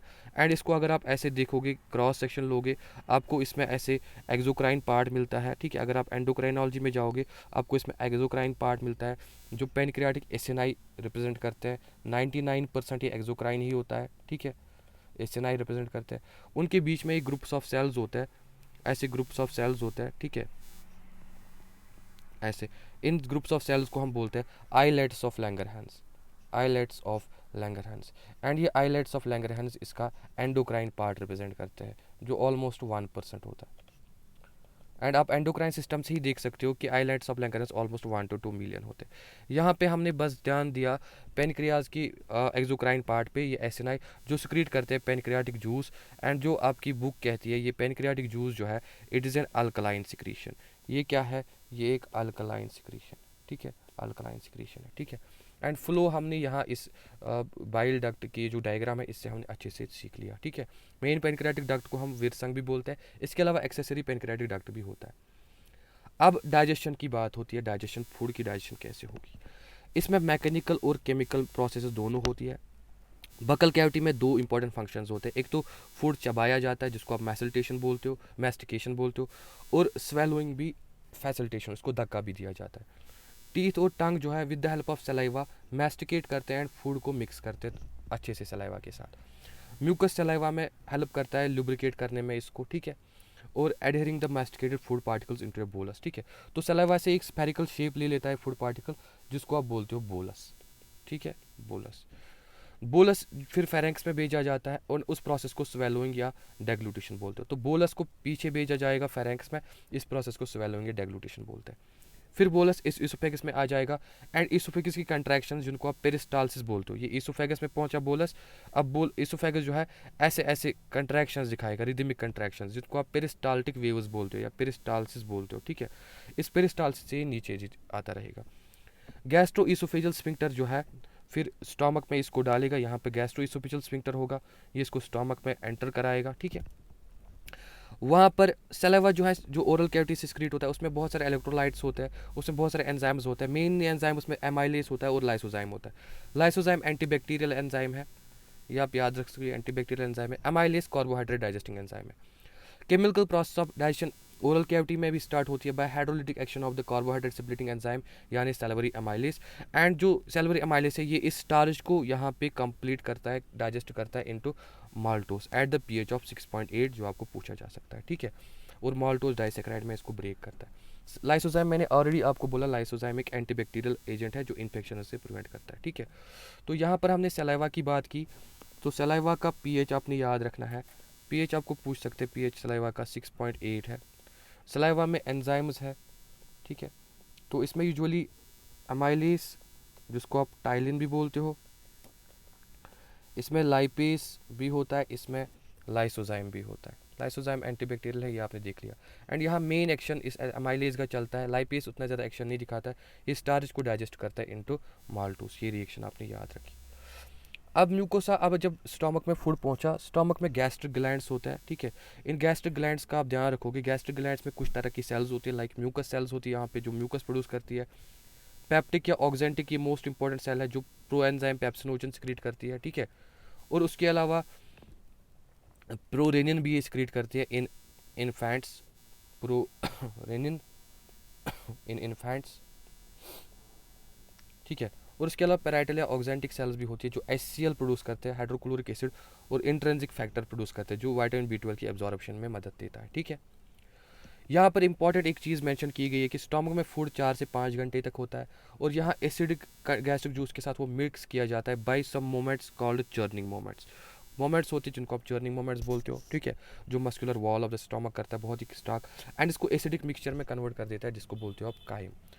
Pro enzyme जो पेप्सिनोजन होता है, जो इनएक्टिवेट एंजाइम है, उस पर HCl एक्ट करता है एंड उसको कन्वर्ट कर देता है इनटू हाइड्रोक्लोरिक, उसको कन्वर्ट कर देता है इनटू पेप्सिन, ठीक है। तो पेप्सिनोजन आपके पास यहाँ ऐसे है, पेप्सिनोजन जो है आपके पास, इसको आपको यहाँ पे HCl एक्टिवेट कर देता है इनटू पेप्सिन। फिर आपके जो बाकी पेप्सिनोजन मॉलिक्यूल्स है, आप ख्याल रखोगे, आपके जो बाकी पेप्सिनोजन मॉलिक्यूल्स है, इनको फिर पेप्सिन ही एक्टिवेट करता है इनटू पेप्सिन। इसको ऑटो कैटालिसिस भी बोलते हैं। यहाँ पे क्या हो रही है, ऑटो कैटालिसिस हो रही है, ऑटो कैटालिसिस हो रही है। पेप्सिन क्या करता है, पेप्सिन प्रोटीन्स को कन्वर्ट करता है इनटू पेप्टोन्स एंड प्रोटियोजेस। ये पेप्सिन फिर प्रोटीन्स को पकड़ता है, इनको प्रोटीन्स और पेप्टोन्स में कन्वर्ट करते हैं, प्रोटियोज और पेप्टोन्स। तो पेप्सिन प्रोटीन्स को पकड़ेगा एंड इनको फ्रेगमेंट्स में ब्रेक करेगा। कौन से फ्रेगमेंट्स में, प्रोटियोजिस और पेप्टोन्स में, पेप्टोन्स में। ये चीज़ आप याद रखा, ये चीज़ स्टोमक में होगा, ठीक है। म्यूकस और बाइकार्बोनेट जो है present in gastric juice plays a important role in lubrication and protection of the mucosal epithelium for excoriation by highly concentrated hydrochloric acid. तो HCl म्यूकोसल एपिथेलियम को डैमेज कर सकता है स्टोमक के, तो उसको वहाँ पे बचाता है म्यूकस, म्यूकोसल एपिथेलियम पे म्यूकस की एक लेयर बन जाती है जो बचा देती है उसको। तो ये अगर स्टोमक है तो इसके डैमेज हो सकता है, डैमेज अगर हो गया तो अल्सर्स बनते हैं, लेकिन नॉर्मली डैमेज नहीं होता क्योंकि ये म्यूकस का लेयर इसको प्रोटेक्ट कर रहा होता है, और बाइकार्बोनेट जो है वो उसको प्रोटेक्ट कर रहे होते हैं। तो याद रखना, म्यूकस प्रोटेक्ट करता है स्टोमक की लाइनिंग को फ्रॉम द एसिडिक डैमेज, ठीक है। HCl एसिडिक पीएच कितना प्रोवाइड करता है, 1.8। तो ये पीएच भी आपको याद रखना है, गैस्ट्रिक जूस का पीएच अगर आपको कभी पूछा जाएगा, गैस्ट्रिक जूस का पीएच 1.8 होता है, ठीक है। RENNIN, रेनिन एक एंजाइम है गैस्ट्रिक जूस में, जो इनफैंट्स में होता है, छोटे बच्चों में होता है, एंड ये मिल्क प्रोटीन को डाइजेस्ट करने के लिए हेल्प करता है, जिस मिल्क प्रोटीन को आप केसिन बोलते हो, केसिन डाइजेशन में हेल्प करता है। And small amount of lipase भी गैस्ट्रिक ग्लैंड से सिक्रीट होते हैं, लेकिन वो ज़्यादा इंपॉर्टेंट नहीं होते। तो यहाँ पर अगर हम गैस्ट्रिक जूस की बात करेंगे, हमने क्या पढ़ा गैस्ट्रिक जूस के रिलेटेड, हमने पढ़ा इसका पीएच जो है दैट इज़ 1.8। हमने पढ़ा इसमें कुछ, इसमें HCl होता है, ठीक है, HCl होता है इसमें, इसमें इंट्रिंसिक फैक्टर होता है जो विटामिन B12 एब्जॉर्प्शन में हेल्प करता है, ये दोनों ही पैराइटल सेल से सिक्रीट होता है। एंड इसमें कुछ एंजाइम्स होते हैं जिसमें आपको पेप्सिन आ जाएगा एंड रेनिन आ जाएगा, जो एक्टिव इनएक्टिव होते हैं असल में, ठीक है। एंड ये प्रोटीन डाइजेशन में करेगा हेल्प, नॉर्मल प्रोटीन डाइजेशन में, ये मिल्क प्रोटीन डाइजेशन केसिन में हेल्प करेगा, ठीक है। That is what you have to remember. अब various types of movements are generated muscularis of the small intestine. These movements help in mixing up of the food with various secretions in the small intestine, thereby facilitate digestion, ठीक है। उन moments को अगर आप याद रख सकते हो यहाँ पे, उनको हम सेगमेंटेशंस बोलते हैं, जो मिक्सिंग मोमेंट्स होते हैं स्मॉल इंटेस्टाइन में। अब कौन कौन सा जूस आता है स्मॉल इंटेस्टाइन में? स्मॉल इंटेस्टाइन में आपके पास आ जाता है, स्मॉल इंटेस्टाइन में आपके पास आ जाता है पेनक्रियाटिक जूस, इसमें आपके पास आता है इंटेस्टाइनल जूस, इसमें आपके पास बाइल आ जाता है, ठीक है। पेनक्रियाटिक जूस और बाइल जो है वो रिलीज होते हैं हिपेटोपेनक्रियाटिक डक्ट से, जो ऑलरेडी देख चुके थे हम। एंड पेनक्रियाटिक जूस में कुछ इनएक्टिव एंजाइम्स होते हैं, वहाँ पे आपको ट्रिप्सिनोजन मिलेगा, काइमोट्रिप्सिनोजन मिलेगा और प्रोकार्बोक्सीपेप्टाइडेस मिलेगा, और उसके अमाइलेज, लाइपेज और न्यूक्लियस मिलेगी। ये आपका क्वेश्चन है, पेनक्रियाटिक जूस में कौन कौन से एंजाइम्स होते हैं। तो याद रखना, 3 प्रोटियोलिटिक एंजाइम्स होते हैं, ट्रिप्सिनोजन, काइमोट्रिप्सिनोजन, प्रोकार्बोक्सीपेप्टाइडेस, एक अमाइलेज भी होता है, लाइपेज भी होता है एंड न्यूक्लियस भी होता है। यहाँ पे जो ट्रिप्सिनोजन जो है ये एक्टिवेट होता है एक एंजाइम से जिसको आप बोलते हो एंटेरोकाइनेज, लेकिन एंटेरोकाइनेज खुद एंजाइम है इंटेस्टाइनल म्यूकोसा का, ठीक है, और उसको एक्टिव ट्रिप्सिन में कन्वर्ट कर देता है। देखो यहाँ पे आप ध्यान दे दो, ठीक है, क्या बोल रहा हूँ मैं, ठीक है, ये रिएक्शन यहाँ पे नहीं दिखाई दी है, ठीक है, यहाँ पे मैं ध्यान दे के आप ध्यान रखो। तो ट्रिप्सिनोजन एक एक्टिव एंजाइम, इनएक्टिव एंजाइम है किसका? ये इनएक्टिव एंजाइम है पैनक्रियाज का, स्मॉल इंटेस्टाइन में। इसको एक एंजाइम दूसरा जिसको आप बोलते हो एंटेरोकाइनेज, ये एंटेरोकाइनेज कहाँ से आता है? ये स्मॉल इंटेस्टाइन से आता है। तो ये पैनक्रियाज का एंजाइम है, ठीक है। ये ट्रिप्सिनोजन को एंटेरोकाइनेज एक्टिवेट कर देता है इनटू ट्रिप्सिन, ठीक है, यहाँ से एक्टिवेट हो गया। ट्रिप्सिन जब एक्टिवेट हो गया, ये फिर अपने बाकी मॉलिक्यूल्स को, बाकी ट्रिप्सिनोजन मॉलिक्यूल्स को एक इग्नाइट जो लग गई, एक छोटी सी मैच स्टिक जो दिखा दी एंटेरोकाइनेज ने, उसके बाद ट्रिप्सिनोजन, काइमोट्रिप्सिनोजन जो दूसरा एंजाइम है प्रोटीलिटिक एंजाइम इनएक्टिव, और प्रोकार्बोक्सीपेप्टाइडेज जो है, ये तीनों इनएक्टिव एंजाइम्स है, इनको फिर ट्रिप्सिन ही कैटालिसिस करता है एंड इनको एक्टिव कर देता है, यानी इनको फिर तीनों को ट्रिप्सिन में, काइमोट्रिप्सिन में और कार्बोक्सीपेप्टाइडेज में एक्टिवेट कर देता है, ठीक है। तो यहाँ पे आपने ये चीज़ समझा कि एक्टिवेशन कैसे होती है पेनक्रियाटिक एंजाइम्स की, ठीक है। लेकिन इसमें यहाँ पे इसका रोल नहीं भूलना, इस एंटेरोकाइनेज का रोल इग्नाइट यही करता है, इग्नाइट यही करता है, ठीक है, आग यही लगा देता है, ठीक है, एंटेरोकाइनेज। एंड ये खुद कहाँ से आता है? स्मॉल इंटेस्टाइन से, ठीक है। तो यहाँ पे हमने स्मॉल इंटेस्टाइन से पढ़ा ये, ठीक है। तो बाइल जो है, बाइल भी डूडनम में रिलीज होता है। बाइल में बाइल पिगमेंट्स होते हैं, बिलिरुबिन और बिलिवर्डिन, बाइल साल्ट्स होते हैं, कोलेस्ट्रॉल होते हैं एंड फॉस्फोलिपिड्स होते हैं, लेकिन इसमें कोई भी एंजाइम नहीं होता, इसलिए क्वेश्चन आपको पूछा जा सकता है, which of the following secretions contains no enzymes. आपका बाइल का नाम लोगे। बाइल आपको इमल्सिफिकेशन ऑफ फैट्स में हेल्प करता है, यानी बड़ा फैट ग्लोब्यूल जो है इसको छोटे छोटे टुकड़ों में ब्रेक करना, ये बाइल का काम है। इस प्रोसेस को हम क्या बोलते हैं? इसको हम बोलते हैं इमल्सिफिकेशन। ये आपको क्वेश्चन पूछा जा सकता है। Break down of fats into very small micelles. इसके अलावा बाइल जो है ये लाइपेज को भी एक्टिवेट करता है, ये भी आप ध्यान दे दो, बाइल ऑल्सो एक्टिवेट्स लाइपेज, ठीक है, इस चीज़ की तरफ भी आप ध्यान दे दोगे, ठीक है। इंटेस्टाइनल म्यूकोसल एपिथेलियम में गॉबलेट सेल्स होते हैं, जो आपको क्वेश्चन एक बार पूछा गया नीट में, ठीक है, जो म्यूकस सिक्रीट करते हैं। And secretion of the brush border cells of mucosa along with secretion of goblet cells constitute intestinal juice या सकस एंटेरिकस। तो यहाँ पे एक इंपॉर्टेंट चीज़ है कि इंटेस्टाइनल जूस को हम क्या बोलते हैं? इंटेस्टाइनल जूस को हम बोलते हैं सकस एंटेरिकस, सकस एंटेरिकस। बस मैं यहाँ पर स्ट्रिक्टली आपको एनसीईआरटी के हिसाब से डील कर रहा हूँ, ठीक है, वरना मेरा नॉर्मल सीक्वेंस पढ़ाने का डिफरेंट होता है। तो सिक्स सकस एंटेरिकस यहाँ पे आपको मैं एनसीईआरटी से बोल रहा हूँ कि इसको बोलते हैं, ठीक है। हम इसी की सीक्वेंस रखेंगे जैसे इसने पढ़ाया हुआ है। अब इस जूस में वैरायटी ऑफ एंजाइम्स होते हैं, ये एंजाइम्स आपको क्वेश्चन पूछा जा सकता है, क्या क्या है? डाइसेक्राइडेज होते हैं, डाइपेप्टाइडेज होते हैं, लाइपेज होते हैं, न्यूक्लियोसाइडेज होते हैं, न्यूक्लियोटाइडेज होते हैं, ठीक है। Mucus along with bicarbonates from the pancreas protects the intestinal mucosa from acid as well as provide alkaline medium for enzymatic activities. Submucosal gland, Brunner's glands also help in this, ठीक है। तो ये चीज़ आप ध्यान रखना, ठीक है। तो यहाँ पे हमने इंटेस्टाइनल जूस के बारे में पढ़ा, ठीक है, इसको सकस एंटेरिकस बोलते हैं। एंड हमने पेनक्रियाटिक जूस के बारे में पढ़ा, ये दोनों जूस के बारे में हमने पढ़ा, ठीक है। दोनों अल्कलाइन जूसेस हैं, ठीक है। यहाँ सकस एंटेरिकस इसको बोलते हैं, ठीक है। एंड इस पे हमने कौन से एंजाइम्स पढ़े, ज़रा वो रिकॉल कर दो। डाइसेकेराइडेजेस लाइक माल्टेज, डाइपेप्टाइडेजेस, ठीक है, न्यूक्लियोटाइडेजेस एंड न्यूक्लियोसाइडेजेस। इसके अलावा अमाइलेज लाइपेज भी होता है, आपकी बुक ने नहीं लिखा है अमाइलेज लाइपेज, लेकिन उनका कम रोल होता है। पैनक्रियाटिक जूस में अमाइलेज भी है, लाइपेज भी है, ठीक है। यहाँ पे आपके पास ट्रिप्सिनोजन, काइमोट्रिप्सिनोजन एंड प्रोकार्बोक्सीपेप्टाइडेज है, जो आपके पास 3 प्रोटीओलिटिक एंजाइम्स है, और यहाँ पे आपके पास न्यूक्लियेजेस है, ठीक है। तो इस चीज़ की तरफ आप बहुत ही ज़्यादा ध्यान दोगे, ठीक है। और इंटेस्टाइनल जूस जो है ये बहुत सारी सेल्स से सिक्रीट होता है, ठीक है। एक तो ये कहाँ से सेल्स किस सेल से, brush border cells of the mucosa से सिक्रीट होता है, गॉबलेट सेल्स से और ब्रूनर ग्लैंड से। तो इंटेस्टाइनल जूस कहाँ कहाँ से बनता है, किसकी कलेक्शन से बनता है? एक तो इप्थिलियम कलेक्शन से, ठीक है, दूसरा गॉबलेट सेल्स की कलेक्शन से, तीसरा ब्रूनर्स ग्लैंड जो सब म्यूकोसा में है। इन ये तीनों ही कंट्रीब्यूट करते हैं in the what we call as intestinal juice, ठीक है। तो यहाँ पर आप इस चीज़ की तरफ ध्यान दोगे। अब यहाँ डाइजेशन देखेंगे, देखो जो प्रोटीन्स हमारे पास है और जो हमारे स्टोमक के पेप्सिन ने जो पेप्टोन्स एंड प्रोटीओज बनाए थे, ठीक है, इन पे एक्ट करेंगे ट्रिप्सिन, काइमोट्रिप्सिन और कार्बोक्सीपेप्टाइडेज जो एक्टिवेट हो गए हैं, ठीक है, एंड वो इनको कन्वर्ट कर देंगे इनटू डाइपेप्टाइड्स, ठीक है। वैसे ही कार्बोहाइड्रेट जो काइम में है उनको पैनक्रियाटिक अमाइलेज कन्वर्ट कर देता है इनटू डाइसेक्राइड, जैसे सैलिवरी अमाइलेज ने किए थे। यहाँ पे आप याद रखोगे 70%, सैलिवरी अमाइलेज अगर आपको याद होगा वो सिर्फ 30% करता है। यहाँ पे ये 30% क्वेश्चन, ये 30% करता है, और पैनक्रियाटिक अमाइलेज 70% करता है। तो अगर आपको मैक्सिमम डाइजेशन बोलेंगे कौन एंजाइम्स करते हैं, तो मैक्सिमम स्टार्च डाइजेशन कौन करता है? पैनक्रियाटिक अमाइलेज करता है, ऑलमोस्ट 70% डाइजेशन करता है, ठीक है। जो फैट्स हैं उनको लाइपेज ब्रेक करते हैं इनटू डाइग्लिसराइड्स एंड मोनोग्लिसराइड्स। लेकिन याद रखना lipase with the help of bile, bile की ज़रूरत इसलिए यहाँ पे ज़रूरी है, ठीक है। बाइल कहाँ से आता है? स्मॉल इंटेस्टाइन से, ठीक है। स्मॉल इंटेस्टाइन में बाइल रिलीज होता है, ठीक है। तो इसलिए फैट्स की डाइजेशन स्टार्ट होती है। अगर आपको पूछा जाए कि फैट्स की डाइजेशन कहाँ से स्टार्ट होती है, तो फैट्स की डाइजेशन हमेशा आप याद रखोगे स्मॉल इंटेस्टाइन से स्टार्ट होती है। और फैट मॉलिक्यूल आपका असल में ऐसे होता है, ट्राइग्लिसराइड होता है, ठीक है।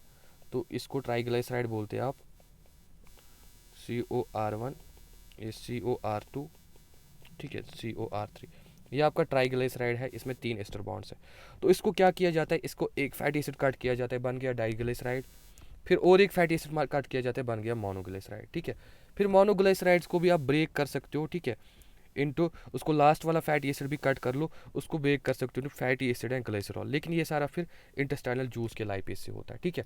तो ये दोनों पैनक्रियाटिक लाइपेज से होता है, ये दोनों पैनक्रियाटिक लाइपेज से कट होता है, एंड ये वाला फैटी एसिड जो है ये इंटेस्टाइनल लाइपेज से कट होता है, लाइपेज से कट होता है, ठीक है। जो पैनक्रियाटिक जूस में न्यूक्लियस है वो न्यूक्लिक एसिड्स को भी ब्रेक करते हैं इनटू न्यूक्लियोटाइड्स, फिर न्यूक्लियोटाइड्स को ब्रेक करते हैं इनटू न्यूक्लियोसाइड्स, ठीक है।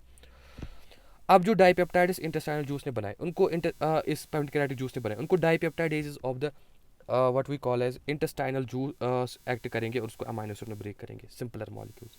माल्टोज जो स्टार्च का बना उसको माल्टेज एक्ट करेगा और ग्लूकोज 2 मॉलिक्यूल्स में ब्रेक करेगा। लैक्टोज अगर होगा कहीं खाया होगा तो उसको ग्लूकोज और गैलेक्टोज में लैक्टेज ब्रेक करेगा। सुक्रोज अगर खाया होगा तो उसको सुक्रोज ब्रेक करेगा, सक्रेज ब्रेक करेगा into fructose, glucose and fructose. Nucleotides को न्यूक्लियोटाइडेज ब्रेक करेंगे इनटू न्यूक्लियोसाइड्स। न्यूक्लियोसाइड्स जो है उनको ब्रेक करेंगे nucleosidase into sugars and bases, जो आपको पता ही है, ठीक है। पैनक्रियाज में सिर्फ न्यूक्लियेजेस होते हैं, ठीक है। तो न्यूक्लियेजेस उसके बाद जो न्यूक्लियोटाइड्स और न्यूक्लियोसाइड्स में ब्रेक डाउन है ना, वो सब करता है इंटेस्टाइनल जूस। ये सारी रिएक्शंस इंटेस्टाइनल जूस की है, ठीक है। फिर डाई और मोनोग्लिसराइड्स अगर होंगे उनको इंटेस्टाइनल लाइपेज फैटी एसिड और ग्लिसरॉल में ब्रेक करेंगे। वो स्कीम मैंने आपको यहाँ पे समझा दिया, ठीक है। अब ये सारे सिंपलर मॉलिक्यूल्स होते हैं, ठीक है। तो अब सिंपलर मॉल सबस्टेंस जो है ये this are thus absorb in the jejunum and ileum regions of the small intestine. तो अब ये सारे सिंपलर सबस्टेंसेस एब्जॉर्ब हो जाते हैं, ठीक है। ये डायस्टोल्यूमिन है, तो यहाँ पे आपकी बुक लिखती है मेनली एब्जॉर्ब होते हैं जुजनम और इलियम में। अगर आपको लेकिन मैक्सिमम एब्जॉर्प्शन पूछी जाएगी आप बोलोगे वो जुजनम में होती है, जुजनम में मैक्सिमम एब्जॉर्प्शन होती है, ठीक है। तो लार्ज इंटेस्टाइन में नो सिग्निफिकेंट डाइजेस्टिव एक्टिविटी होती है, वहाँ पर सिर्फ some absorption of some minerals, water and certain drugs होती है, एंड वहाँ पे सिक्रीशन ऑफ म्यूकस होती है जो अनडाइजेस्ट मटेरियल्स को एक साथ चिपका के रखती है, ठीक है, और लुब्रिकेशन करती है थोड़ी सी। अनडाइजेस्ट मटेरियल को आप फेसेस बोलते हो, फीकल मैटर बोलते हो, ठीक है। वो सीकम में आ जाता है, फिर सीकम से लार्ज इंटेस्टाइन में आ जाता है थ्रू इलियोसिकल वालू। ये जो इलियम है उसका सीकम में जो पैसेज है इसको बोलते हैं इलियोसिकल वालू, जो बैक फ्लो प्रिवेंट करता है इलियम में, ठीक है। और टेम्पोरेरी फिर ये रहता है, यहाँ से असेंडिंग कोलम में जाएगा, डिसेंडिंग, ट्रांसवर्स, डिसेंडिंग, फिर यहाँ सिग्मॉइड एंड लास्ट पे रेक्टम आएगा। तो रेक्टम में ये स्टोर रहता है फिर टेम्पोरली, तो यहाँ पर आप याद रखोगे रेक्टम में स्टोर रहता है टेम्पोरली। अब गैस्ट्रोइंटेस्टाइनल ट्रैक्ट की एक्टिविटी न्यूरल और हार्मोनल कंट्रोल दोनों में आ जाती है, ठीक है। जब आप सुनते हो, देखते हो या आपको फूड सामने आ जाता है तो ओरल कैविटी स्टिमुलेट हो जाती है, वहाँ से सलाइवा प्रोड्यूस होने लगता है। वैसे गैस्ट्रिक और इंटेस्टाइनल सिक्रीशन भी प्रोड्यूस होने लगती है न्यूरल सिग्नल से, ठीक है। तो ये न्यूरल सिस्टम वगैरह जो है ये आपको यहाँ पे डिस्कस नहीं है, एंडोक्राइन सिस्टम में डिस्कस है, थोड़ा हार्मोनल। तो आपकी बुक ने ज़्यादा इसको डिस्कस नहीं किया, तो हम भी इसको इतना ही डिस्कस करेंगे। Muscular activities of different parts of alimentary canal can be moderated by neural mechanism both local and CNS. Hormonal control the digestive carried out by local hormone produce by gastric and intestinal mucosa, ठीक है। तो आप याद रखोगे। अब जो ये food molecules है इनकी एसिमुलेशन होती है, इनका जो यूज़ होता है उसको हम एसिमुलेशन बोलते हैं। यूज़ ऑफ फूड मॉलिक्यूल्स जो है that is called is assimilation, ठीक है। एसिमुलेशन के बाद एनर्जी निकलती है, ठीक है। तो 1 ग्राम से कितनी एनर्जी निकलेगी उसको आप बोलते हो कैलोरिक वैल्यू, ठीक है। अब यहाँ पे आपको कैलोरिक वैल्यू याद रखना है कुछ फूड्स का। 2 तरह का कैलोरिफिक वैल्यू होता है, ठीक है। एक्चुअल अमाउंट जो होता है जो बॉम्ब कैलोरीमीटर से मेजर करते हैं उसको बोलते हैं ग्रॉस कैलोरिफिक वैल्यू। कार्बोहाइड्रेट्स का 4.1 है, प्रोटीन्स का 5.65 है एंड फैट्स का 9.45 है। लेकिन जो एक्चुअल बॉडी में फिर आता है एक्सक्लूडिंग द थर्मोडायनेमिक लॉसेस, ठीक है, वो 4, 4 और 9 आता है, ठीक है। तो यहाँ से आप कैलोरिफिक वैल्यू याद रखोगे। कैलोरिफिक वैल्यू फिजियोलॉजिकल आप यूज़ करोगे। कार्बोहाइड्रेट्स का 4 है, प्रोटीन्स का 4 है किलो कैलोरीज पर ग्राम, ठीक है। और लिपिड्स का भी 4 है किलो कैलोरीज पर ग्राम, ठीक है। अब इसके बेस पे आपको क्वेश्चन आएगा, फॉर एग्जांपल एक मैन है, he ate 250 grams of protein, 250 grams of lipid and 300 grams of carbohydrate. बताओ इसका टोटल एनर्जी इनटेक क्या होगा। आप सीधे करोगे 250 into 4 plus 250 into 9 plus 300 into 9 into 4, तो ये आपको 1000 बन जाएगा। ये आपको 9095 45 92 18 और 4 हो गए 22, ये आपको 2250 बन जाएगा, ठीक है। 2250 बन जाएगा और ये आपको फिर से 1200 बन जाएगा, ठीक है। तो 2250 बन जाए 3250 और 1200 आप कर लो, ये बन गया 05, ठीक है। और 22 हो गए 4 और 3 हो गए 4, ये 4450 बन जाएगा। 4450 किलो कैलोरीज उसका टोटल इनटेक होगा, ठीक है। ये इसका यूज़ है, ठीक है। अब यहाँ पे एब्जॉर्प्शन को हमने नहीं देखा अभी, एब्जॉर्प्शन कैसे होती है, एब्जॉर्प्शन का मतलब क्या होता है। तो एब्जॉर्प्शन तो आपको पता ही, absorption means the process by which end products of digestion pass through intestinal mucosa into blood और लिम्फ। इसकी एक्टिव हो सकती है, पेसिव हो सकती है, फैसिलिटेटेड ट्रांसपोर्ट हो सकता है। एक्टिव मतलब एनर्जी, पेसिव मतलब नो एनर्जी, फैसिलिटेटेड मतलब एनर्जी नहीं रिक्वायर्ड है बट फिर भी उसमें प्रोटीन्स की हेल्प चाहिए। जो थोड़ा सा अमाउंट होता है ग्लूकोज का, अमाइनो एसिड्स का और कुछ इलेक्ट्रोलाइट्स का लाइक क्लोराइड आयंस, ये सिंपल डिफ्यूजन से आपके मुंह होता है, ठीक है। ये बस अपना कंसंट्रेशन ग्रेडियंट यूज होते हैं और डायरेक्टली चले जाते हैं ब्लड में। लेकिन जो यहाँ पे गलती हुई है टेक्स्ट बुक को, यहाँ पे इसको लिखना चाहिए फ्रैक्टोज। कुछ substances like fructose and amino acids जो होते हैं वो कैरियर प्रोटीन से भी मूव करते हैं एंड उसको बोलते हैं हम फैसिलिटेटेड ट्रांसपोर्ट। वाटर तो आपको पता ही, वाटर ऑस्मोस से मूव होगा, ठीक है। एक्टिव ट्रांसपोर्ट यानी एनर्जी यूज करना अगेंस्ट कंसंट्रेशन ग्रेडियंट, ठीक है। ये आपको amino acids, monosaccharides like glucose, ठीक है, और इलेक्ट्रोलाइट्स सोडियम के लिए यूज हो जाता है, ठीक है। बहुत ही कॉम्प्लिकेट टेबल, मैं इसको सिंपलीफाई करूंगा, ठीक है। तो एब्जॉर्प्शन आपके पास हो सकती है इधर एक्टिव जिसमें एनर्जी यूज होगी, इधर पेसिव, ठीक है, और it can be what we call as active passive, और it can be so called active, it can be passive or it can be so called osmosis, ठीक है। osmosis, active passive and osmosis, ठीक है। तो active मतलब energy require होता है, ATP is required, ठीक है। इसमें आप एग्जांपल याद रखोगे, ठीक है। एक तो इसमें सोडियम यूज होता है और ग्लूकोज और अमाइनो एसिड्स, ठीक है, मेनली एक्टिव ट्रांसपोर्ट से। पेसिव में आपको सिंपल डिफ्यूजन हो सकता है या यानी एनर्जी नहीं रिक्वायर्ड है, या फैसिलिटेटेड डिफ्यूजन हो सकता है, सिंपल डिफ्यूजन या फैसिलिटेटेड डिफ्यूजन। सिंपल डिफ्यूजन यानी सिंपल कंसंट्रेशन ग्रेडियंट और नो प्रोटीन हेल्प, इसमें किसी प्रोटीन की हेल्प नहीं लगती है। लेकिन फैसिलिटेटेड डिफ्यूजन में प्रोटीन हेल्प, कैरियर प्रोटीन्स की हेल्प लगती है, ठीक है। यहाँ पे आप याद रखोगे स्मॉल अमाउंट्स ऑफ ग्लूकोज, जैसे आपकी बुक ने लिखा है small amount of glucose, amino acids and chloride ions, आप यहाँ पे याद रखोगे। फैसिलिटी डिफ्यूजन में आप फ्रैक्टोज याद रखोगे बस, ठीक है ना। About osmosis you will only remember water molecule, ठीक है। वाटर जो है ऑस्मोसिस से मूव होता है, ठीक है। तो that's all about your osmosis, ठीक है। तो ये एब्जॉर्प्शन होता है। अब यहाँ पे ये आपने याद रखा। अब यहाँ पे इंपॉर्टेंट, ये सारे सबस्टेंसेस जो है ये सारे ब्लड में एब्जॉर्ब होते हैं। ये जो भी हमने यहाँ पे सबस्टेंस डिस्कस किए सारे ब्लड में डायरेक्टली एब्जॉर्ब होते हैं, ठीक है। लेकिन आपकी जो फैटी एसिड्स है या ग्लिसरॉल है ये इनसॉल्युबल है, ठीक है। ये एब्जॉर्ब नहीं हो पाते हैं ब्लड में डायरेक्टली, ठीक है। ये ब्लड में डायरेक्टली इनसॉल्युबल नहीं होते। और जो लाइनिंग होती है इंटेस्टाइन्स को म्यूकस की, ये उसमें भी सॉल्युबल नहीं होती। ये म्यूकस लाइनिंग है, ठीक है। तो म्यूकस लाइनिंग में इनसॉल्युबल होता है, ठीक है। और ब्लड में भी इनसॉल्युबल होते हैं, इसलिए डायरेक्टली ब्लड में एब्जॉर्ब नहीं हो पाते, ठीक है। तो क्या होता है, ये जो लिपिड्स होते हैं इनको सबसे पहले बाइल साल्ट्स के साथ कंबाइन होना पड़ता है एंड ये कुछ स्ट्रक्चर्स बनाते हैं जिनको आप मेसल्स बोलते हो, मिसल बनता है, ठीक है। तो क्या होता है यहाँ पे मैं दिखाऊंगा, तो जो आपके पास लिपिड्स है चाहे फैटी एसिड हो ग्लिसरॉल हो, ये बाइल साल्ट्स के साथ कंबाइन होते हैं एंड ये वहाँ से बनाते हैं मिसल। मिसल एक टेम्परेरी एग्रीगेशन, जैसे आपके डिटर्जेंट्स मिसल बनाते हैं डर्ट पार्टिकल के साथ। फिर ये मिसल एंटेरोसाइट के अंदर चला जाता है, ये अंदर चला जाता है एंटेरोसाइट के, ठीक है। इंटेस्टाइनल सेल या एंटेरोसाइट के अंदर चला जाता है। अंदर इसको एंडोप्लाज्मिक रेटिकुलम एक प्रोटीन कोट सिंथेसाइज करता है अंदर इसके ऊपर, ठीक है, इस मिसल के ऊपर। तो ये मान लो ये मिसल है, तो मिसल में जो फैट्स है इनके ऊपर ही प्रोटीन कोट सिंथेसाइज कर देता है ये एंडोप्लाज्मिक रेटिकुलम एंड इनको बना देता है सो कॉल्ड काइलोमाइक्रॉन्स। इनको लाइपोप्रोटीन्स बना देता है जिनको हम काइलोमाइक्रॉन्स बोलते हैं। काइलोमाइक्रॉन्स का साइज थोड़ा ज़्यादा होता है 150 माइक्रॉन्स तक, इसलिए ये ब्लड कैपिलरीज के पोर्स में नहीं जा पाते हैं, ठीक है। तो फिर यहाँ पे जब ब्लड कैपिलरी भी अवेलेबल है, यहाँ पे लिम्फेटिक कैपिलरी भी अवेलेबल है, ठीक है, सेंट्रल लैक्टियल, ठीक है।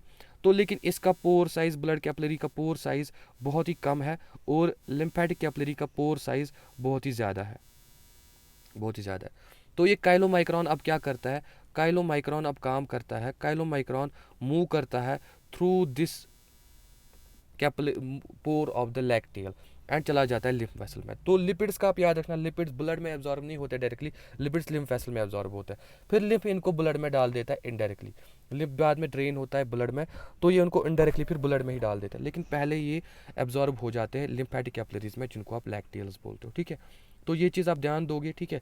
यहाँ पढ़ेंगे they are first incorporated into small droplets called micelles which move into the intestinal mucosa, then they are reformed with small protein called coated fat globules called chylomicrons which are transported into lymph vessels called lacteals in the villi, ठीक है। These lymph vessels ultimately release the absorbed substance into the blood stream, जो मैंने आपको यहाँ पे बता दिया, ठीक है। तो पहले मिसल बनाना होता है, फिर इसके बाद एंटेरोसाइट में जाना है और वहाँ एंडोप्लाज्मिक रेटिकुलम जो है वो करेगा काम, वो इनके ऊपर एक प्रोटीन कोट सिंथेसाइज कर देगा, इनको काइलोमाइक्रॉन बना देगा। Then chylomicron through the lymphatic capillaries absorb हो जाता है। क्यों? बिकॉज इनका पोर साइज बड़ा होता है, ब्लड कैपिलरीज का पोर साइज स्मॉल होता है, ये वहाँ से एंटर नहीं होता, ठीक है। तो डिफरेंट पार्ट्स में थोड़ा सा समरी देखेंगे एब्जॉर्प्शन की। मैक्सिमम एब्जॉर्प्शन अगर आप पूछी जाएगी मैक्सिमम स्मॉल इंटेस्टाइन में, जिसको लिखा है principal organ of absorption for nutrients. लेकिन कुछ सर्टन ड्रग्स लाइक डायजीपम या नाइट्रोग्लाइसरीन हम माउथ से भी एब्जॉर्ब कर पाते हैं, ठीक है। तो ये चीज़ आप याद रखना। म्यूकोसा से कुछ ड्रग्स एब्जॉर्ब, किसी को हार्ट अटैक आ जाता है या चेस्ट पेन हो जाती है, ठीक है, तो उनको कुछ ड्रग्स देते हैं ज़ुबान के नीचे रखने को, वो एब्जॉर्ब हो जाते हैं through the mouth, buccal mucosa. Stomach में कुछ अब वाटर एब्जॉर्ब होता है एंड सिंपल शुगर्स भी कुछ एब्जॉर्ब होते हैं, और अल्कोहल, ये अल्कोहल आपको पूछा जा सकता है, अल्कोहल स्टमक में एब्जॉर्ब होता है। यहाँ स्मॉल इंटेस्टाइन में तो पता ही है। लार्ज इंटेस्टाइन में वाटर, सम मिनरल्स एंड कुछ ड्रग्स स्मॉल इंटेस्टाइन। एक ड्रग डायजीपम है जो चिल्ड्रन को दिया जाता है रेक्टली, रेक्टम में रखा जाता है उनको डायजीपम, तो वो उनको वहाँ से यूज़ किया जाता है। एंड मैंने आपको यहाँ पे बोला कि एब्जॉर्बड सब्सटेंसेस जो है उनको यूज़ करने को हम बोलते हैं assimilation, that process is called as assimilation, ठीक है। और आपने वहाँ पे देख लिया कैलोरिक वैल्यू, कार्बोहाइड्रेट्स का 4 है, जिस प्रोटीन्स का भी 4 है एंड लिपिड्स का आपके पास यहाँ पे 9 है। अब digested waste solidified into coherent faeces in the rectum, initiated neural reflex जिसको आप डिफेकेशन रिफ्लेक्स बोलते हो, विच काज एन अर्ज और desire for its removal. Ejection of faces जो है through the anal opening, that's called defecation and it is a voluntary process carried by mass peristaltic movement, ठीक है।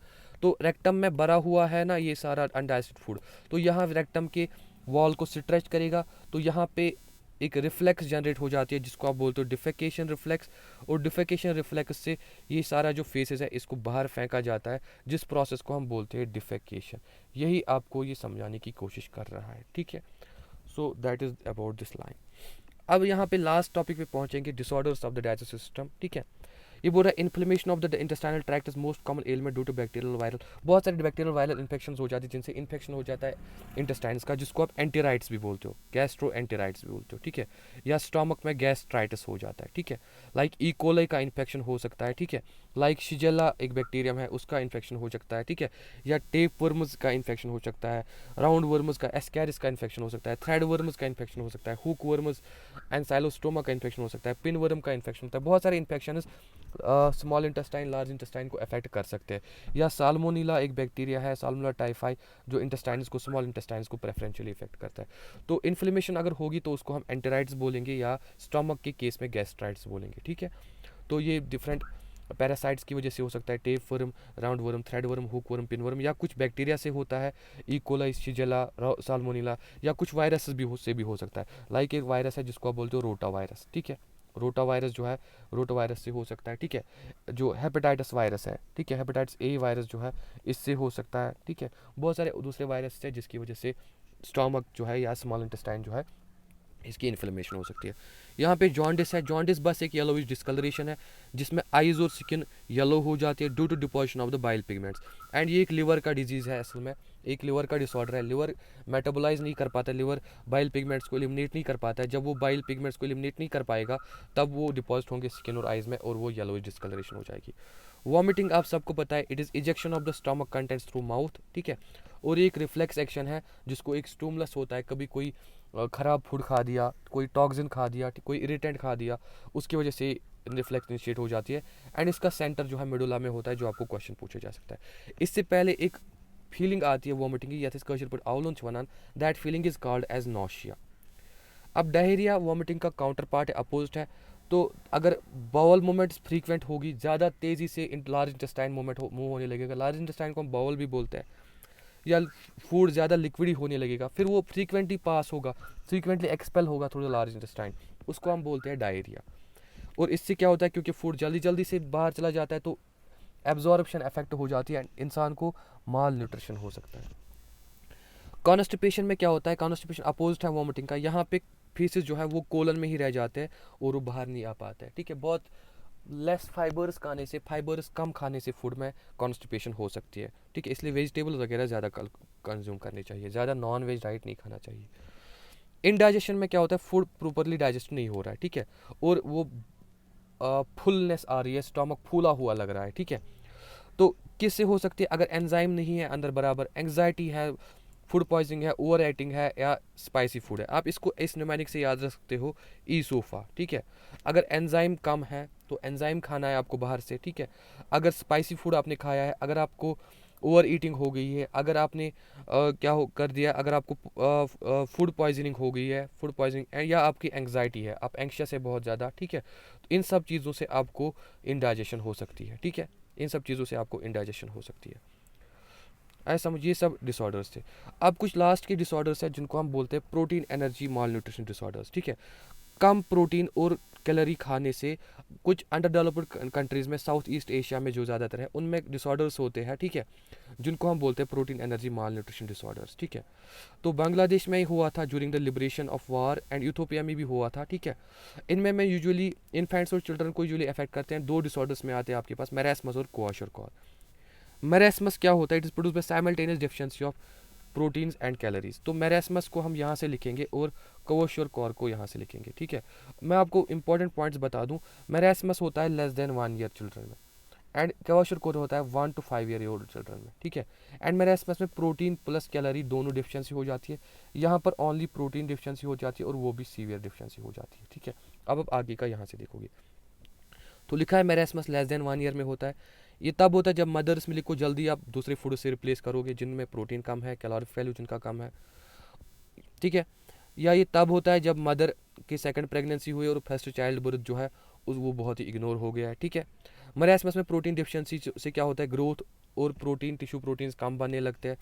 Extreme emaciation of the body होती है, limbs thin हो जाती है। ठीक है, जो बच्चा हो वो ड्राई होता है, थिन होता है, और उसको बहुत सारे रिंकल्स होते हैं, रिंकल्स होते हैं, उसको ओल्ड मैन जैसा लगता है वो छोटा बच्चा। ग्रोथ रेट और बॉडी वेट भी बहुत कम होने लगता है, इवन वो उसकी ब्रेन और मेंटल एबिलिटीज़ भी कम हो जाते हैं। ठीक है, तो मेरे इसमें ओवरऑल ग्रोथ जो है ओवरऑल ग्रोथ जो है वो कम हो जाती है, ओवरऑल ग्रोथ कम हो जाती है, हम ऐसे कह सकते हैं। क्वेश्चन और सिर्फ प्रोटीन डिफिशियंसी में हो सकता है, अनअकम्पनीड बाय कैलोरी डिफिशियंसी, यानी कैलोरी डिफिशियंसी नहीं है। ये तब होता है जब मदर्स मिल्क को हाई कैलोरी लो प्रोटीन डाइट से आप रिप्लेस करोगे, मतलब कैलोरीज उसमें है लेकिन प्रोटीन उस डाइट में बहुत कम है। मेरेस्मस की तरह इसमें भी वेस्टिंग हो जाएगी, मसल थिन होने जाएंगे। लेकिन यहाँ पर एक चीज़ है, अनलाइक मेरेस्मस कुछ फैट बचा होता है स्किन के अंदर नीचे, इसलिए रिंकल्स नहीं होते हैं और एक्सटेंसिव एडिमा और स्वेलिंग हो जाती है इसमें। ये आप यहाँ से समझो। प्रोटीन डिफिशियंसी जब सीवियर हो जाती है ना, तो प्रोटीन एक होता है आपकी बॉडी में जिसको एल्ब्यूमिन होता है बोलते हो, एल्ब्यूमिन कम हो जाता है। Albumin osmotic pressure, blood colloidal osmotic pressure maintain करता है, तो ब्लड का ऑस्मोटिक प्रेशर कम हो जाएगा। जब ब्लड का ऑस्मोटिक प्रेशर कम हो जाएगा तो ब्लड से फ्लूइड लीक होने लगेगा पेरिफेरी टिश्यू स्पेस की तरफ। जब ब्लड से फ्लूइड लीक हो जाएगा टिश्यू स्पेस में, क्योंकि ब्लड का ऑस्मोटिक प्रेशर कम हुआ है, ऑस्मोटिक प्रेशर ब्लड का वो प्रेशर है जिससे वो वाटर को खींचता है अपनी तरफ। जब एल्ब्यूमिन कम हो गए तो ब्लड का ऑस्मोटिक प्रेशर कम हो जाएगा, तो उससे क्या हो जाएगा, जो फ्लूइड है it leaks into tissue spaces, ठीक है। और वो टिश्यू स्पेसेस क्या हो जाएंगे, they will swell up, and उसी स्वेलिंग अप को हम बोलते हैं एडीमा, ठीक है। तो यहाँ पे एक इंपॉर्टेंट चीज़ आप देखते हो, कोशर में एडीमा आपको देखने को मिलता है, लेकिन मरेस्मस में आपको एडीमा नहीं देखने को मिलता है। तो मरेस्मस का बच्चा बेचारा बहुत ही कमज़ोर होगा, रिंकल्ड होगा, ओवरऑल ग्रोथ उसकी कम होगी। कोशर में भी ग्रोथ कम होगी, लेकिन यहाँ पे एक बात होगी कि एडीमा होगा because of the low albumin, and oedema की वजह से कुछ पार्ट जो है वो स्वोलन अप होंगे, वो पफड अप होंगे। That's all about the digestion. So we finished this first chapter of the physiology from the NCERT. We'll meet you in the next lecture. Until then, keep smiling. Have a very nice day. Have a very nice learning session. Thank you.